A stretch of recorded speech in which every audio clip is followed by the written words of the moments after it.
तो दोस्तों आज मैं सेंट्रल यूनिवर्सिटी साउथ बिहार के सोशियोलॉजी डिपार्टमेंट में खड़ा हूं और मेरे साथ हैं प्रोफेसर अनिल कुमार सिंह झा जी। और ये जेएनयू से एमए, एमफिल और पीएचडी किए हुए हैं और ये बहुत ही कम समय में प्रोफेसर के पद पर कार्यरत हो गए, क्योंकि इनका जो एकेडमिक परफॉर्मेंस इंडिकेटर होता है उसमें काफ़ी सारी चीज़ें होती हैं। उसमें आपने कितनी किताबें लिखी हैं, ये सब चीज़ों की वजह से ये समय से बहुत पहले प्रोफेसर बन गए और इन्होंने काफ़ी सारी किताबें लिखी हैं। देखिए, सबसे पहले तो ये किताब आप देख सकते हैं मेरे हाथ में, इनके बारे में ये थोड़ा सा बताएंगे। ये brief intervention and manual for practice है। एम्स हॉस्पिटल में काउंसलिंग जहाँ होता है, डी एडिक्शन सेंटर है डिपार्टमेंट ऑफ साइकियाट्री में, वहाँ एक मैं प्रोजेक्ट में था, तो उसमें को ऑथर के रूप में ये मैंने बुक लिखी हुई है।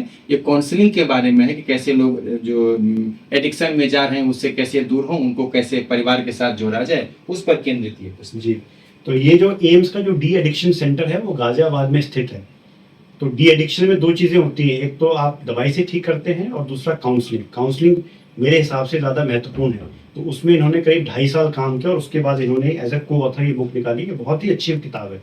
कभी आप लोग देख सकते हैं, manual for practice by mister Hemraj Pal, Deepak Yadav and Anil Kumar Singh Jha ji. और इनकी और भी 4-5 किताबें हैं, लेकिन जो मुझे सबसे स्पेशल लगा, ये लिखा है कि डॉक्टर अमरनाथ झा की जो जीवनी है, जो श्री हेतुकर झा जी ने अंग्रेजी में लिखी थी, उसको इन्होंने मैथिली में अनुवाद किया है।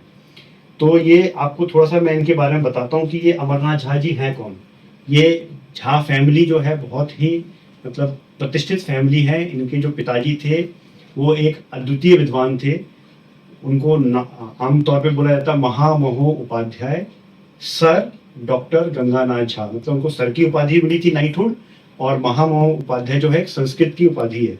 तो वो संस्कृत के भी उतने प्रकांड विद्वान थे। उन्हीं के जो छोटे बेटे थे आदित्यनाथ झा, वो दिल्ली के पहले लेफ्टिनेंट गवर्नर थे और पद्म विभूषण से सम्मानित हैं। डॉक्टर अमरनाथ झा जो हैं पद्म भूषण से सम्मानित हैं और ये अंग्रेजी के बहुत बड़े विद्वान थे। और ये शायद विश्व का एकमात्र ऐसा उदाहरण है जहाँ पे कि डॉक्टर अमरनाथ झा ने अपने पिताजी महामहो उपाध्याय सर डॉक्टर गंगानाथ झा जी से वीसी चांसलर बने थे। मतलब उनके पिताजी थे और उनसे ये इन्होंने सक्सेशन दिया, मतलब ये उसके बाद उन्होंने ये बने डॉक्टर अमरनाथ झा जी। क्या बोलिए? इलाहाबाद यूनिवर्सिटी में भी। हाँ, इलाहाबाद यूनिवर्सिटी में अपने पिताजी से इन्होंने टेक ओवर किया। तो ये मतलब मेरे को ऐसा लगता नहीं कि विश्व में ऐसा कोई दूसरा उदाहरण है।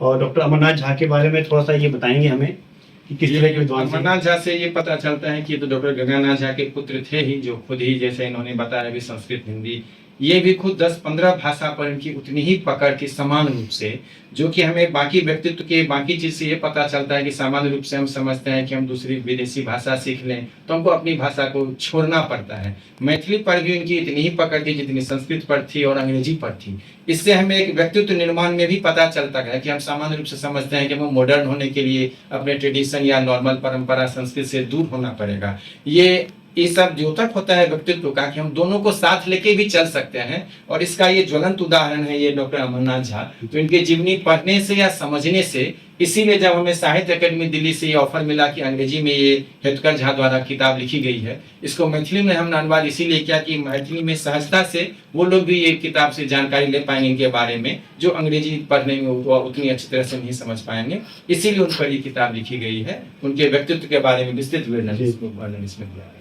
और एक बार इन्होंने आरके कॉलेज मधुबनी में डॉक्टर अमरनाथ झा जी ने ये कहा था, अगर शेक्सपियर की सारी कृतियां जला दी जाएं तो मैं सारी की सारी कृतियों को कोई भी बिना गलती के हुए कॉमा फुल स्टॉप के साथ रिप्रोड्यूस कर सकता हूँ, मतलब सारी दोबारा लिख सकते हैं। वो उस तरह की उस लेवल के विद्वान थे वो। और अंग्रेज खुद कहते थे कि हमें इनकी जो अंग्रेजी भाषा जिस तरह से ये लिखते हैं या बोलते हैं उससे हमें जलन होती है। तो आप सोच सकते हैं कि किस लेवल के विद्वान थे। और यही जो फैमिली है जिनको कि अमिताभ बच्चन अपने शो में कहते हैं झा साहब, ये वही झा साहब वाली फैमिली है। तो अभी ये जहाँ central university of south Bihar में कार्यरत हैं, इस central university of south Bihar की ये विशेषता है कि ये एकमात्र यूनिवर्सिटी है हमारे बिहार की जो कि यूजीसी ग्रांट की कैटेगरी 1 में आता है और नैक द्वारा A++ कैटेगरी में आता है। इसके अलावा और कोई यूनिवर्सिटी बिहार में ऐसी नहीं है। तो आपसे मिलकर मुझे बहुत अच्छा लगा यहाँ पे। बहुत बहुत धन्यवाद। Thank you.